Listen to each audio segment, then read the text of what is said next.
नमस्कार. मी डॉक्टर रमेश सूर्यवंशी,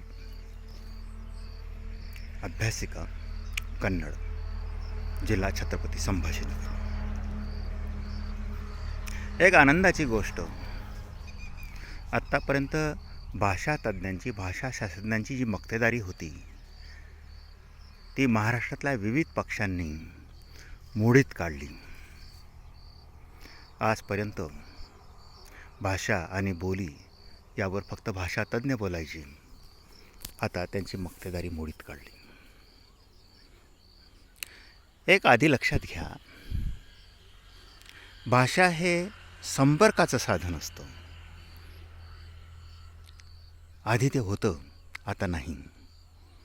दळणवळणाचं संपर्काचं साधन म्हणून भाषा आहे. आपल्या भावना दुसऱ्याकडे पोहोचवण्यासाठी भाषा वापरली जाते. तसं आता राहिलं नाही.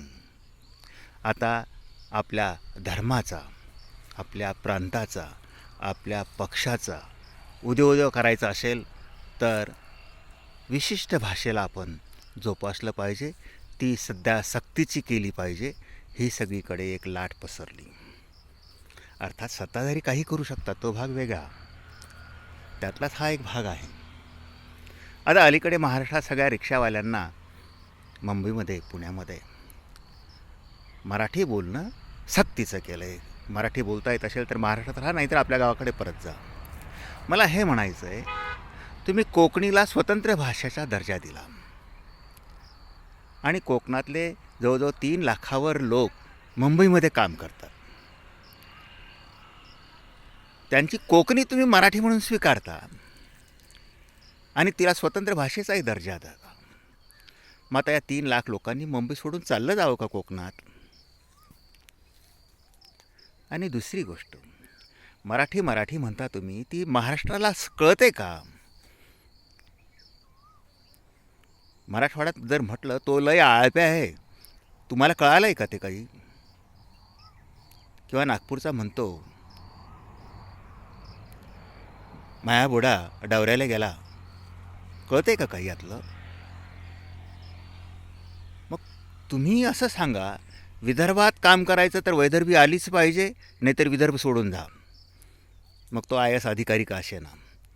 खानदेशात काम करायचं असेल, तहसीलदार, कलेक्टर वगैरे यांना, तर त्यांना ऐराणी आलीच पाहिजे, नाहीतर खानदेश सोडून जा, नोकरीचा राजीनामा द्या. असं करणार का तुम्ही? मग ठीक आहे, मुंबईमध्ये फक्त मराठी पाहिजे, खानदेशात मग फक्त ऐराणी पाहिजे, विदर्भात फक्त वैदर्भी पाहिजे, मराठवाड्यात फक्त मराठवाडी बोली पाहिजे, असं सक्तीचं करणार का? एक तर तुम्ही आत्तापर्यंत मराठी चुकीच्या पद्धतीने शिकवत गेलात. या सगळ्या मराठीच्या उपबोली आहेत, म्हणजे मराठीतून निर्माण झाल्या आहेत असं तुम्ही म्हणत गेलात. पण या अर्थात उपबोली याचा अर्थ या बोलीतून मराठी निर्माण झाली आहे.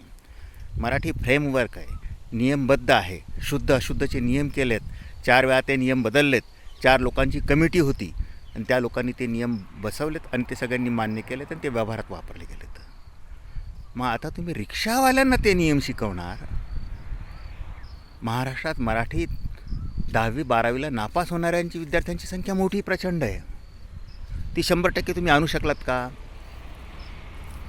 नाही.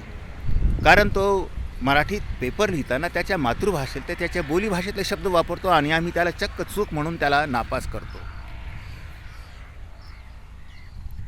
म्हणजे एका बाजूला या बोलींना स्वतंत्र भाषेचा दर्जा तुम्ही देणार आहात का? कोकणीला जसा दिला तसा वैदर्भीला देणार का? तसा मराठवाडी बोलीला देणार का? तसा ऐराणी बोलीला स्वतंत्र भाषेचा दर्जा देणार का?